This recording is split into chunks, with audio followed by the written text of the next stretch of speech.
So hey friends and neighbors, this is Chuck out at Sheraton Park Farms. Tonight I'm going to do a video that's a little bit different than anything we've done so far.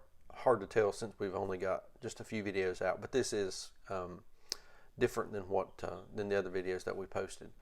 I want to talk about something that's really in the news right now and something that's creating a lot of buzz in the agricultural space, particularly among farmers and folks that are in more of a rural lifestyle.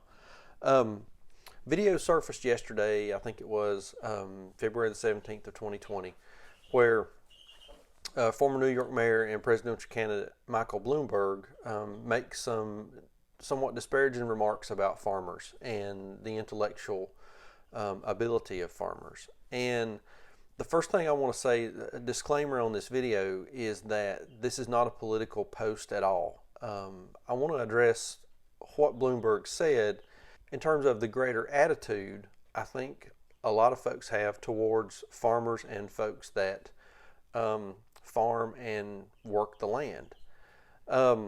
Real quick, and I'm not going to post. I'm not going to post the video itself. You can go find that on YouTube. You can Google it without any problem, and you can see the video. And I think there's an argument can be made on both sides that contextually Bloomberg is being disparaging to farmers, and then at the same time he's not. But again, that's all spin and politics, and I'm not really wanting to address that. But in short, I'm going to read just a real brief excerpt from the interview and what Bloomberg said. He said, the agrarian society lasted 3,000 years, and we could teach processes. I could teach anybody, even the people in this room, no offense intended, to be a farmer. It's a process. You dig a hole, you put a seed in, you put dirt on top, add water, and up comes the corn. You can learn that. We had 300 years of the industrial society. You put a piece of metal on the lathe, you turn the crank in the direction of the arrow, and you can have a job. We created a lot of jobs. And then he goes on later to say that with the emergence of this information technology, that it's fundamentally different from farming and manual trades because it requires skills that require people to think and analyze. Think and analyze. And I think that probably is the piece that really just kind of rubs me the wrong way. And I think if you're a farmer or you raise animals or food of any kind, that probably should rub you the wrong way. Because thinking and analyzing is key to what we do every day. I tell people we've been farming for about 2 years now, and we learned how to do this by watching YouTube videos, reading books, and frankly through a whole lot of mistakes and mistakes that we continue to make now. But there are some specific skills that I don't have, that I'm learning. I'm not very good at them, but I'm still continuing to learn just because of the nature of what we do.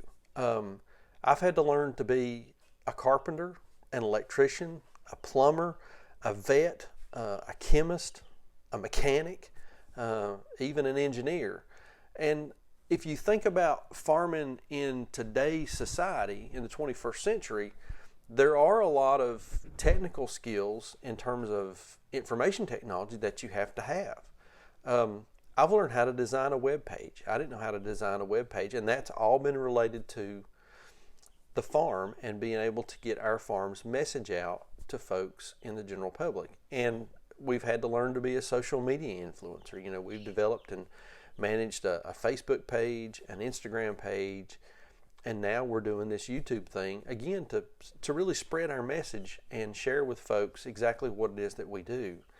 And we've also had to learn to become salespeople. I mean, we deal with the public on a very regular basis to try to exchange our goods for money so that we can continue to manage the farm and keep it going. So I think to say that there's no thinking and analyzing is really not fair and is really very disparaging to people that live an agrarian lifestyle.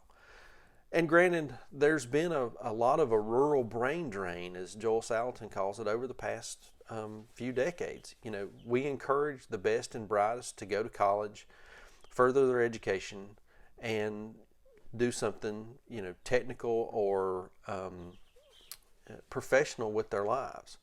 But we need to be encouraging the best and the brightest to stay in the rural communities to help continue to develop farming practices that are responsible to the environment, that are responsible to animals, and that can still feed the world. So I think that, you know, we're really cutting ourselves short whenever we don't encourage some of those smart folks to stay in the rural communities. You know, I've heard it said over and over again, you need a farmer 3 times a day. You never need a politician, you never need a movie actor, you never need any kind of entertainer, but you do need a farmer 3 times a day. But one of the things that really struck me as very hypocritical is that if we look back through history, some of our greatest presidents and the founders of this country were farmers. George Washington was one of the innovators that helped to develop crop rotation, and was a huge farmer and had over 800 acres along the Potomac River in Virginia. John Adams was a farmer. Thomas Jefferson. Jefferson is known as the intellectual agrarian. Jefferson studied agriculture and wrote a couple of books related to agriculture, and was the author of the Declaration of Independence, and one of our founding fathers and a president. Monroe, Harrison, Tyler, Lincoln, Teddy Roosevelt, Truman. Truman went back to the farm. Lyndon Johnson. As recently as 1976, we elected a peanut farmer out of Georgia, Jimmy Carter, to be our president. And then when I was researching that, I found out that actually Bill Clinton spent a large amount of his childhood on a 400-acre farm where he picked beans and corn. So I think to say that you've got to have more gray matter than what a farmer does to be president or to be anything of any significance really undermines the American people and who we are and what we can accomplish. So again, not intended to be a political post, probably just rambling at this stage, but I thought it was important to share my feelings on how farmers are viewed, the importance that farmers have to our economy, to our livelihood, and to sustainability of life in general. So anyway, I'm going to quit there. Appreciate you watching. If you like our videos, please click that subscribe button. It helps us to keep the channel going. Give us a thumbs up. Share a comment. Give me a comment down below if you think I'm way off base and am just kind of smoking crack. Please, let me know that too. So, but anyway, thanks for watching. We'll see you on the next video.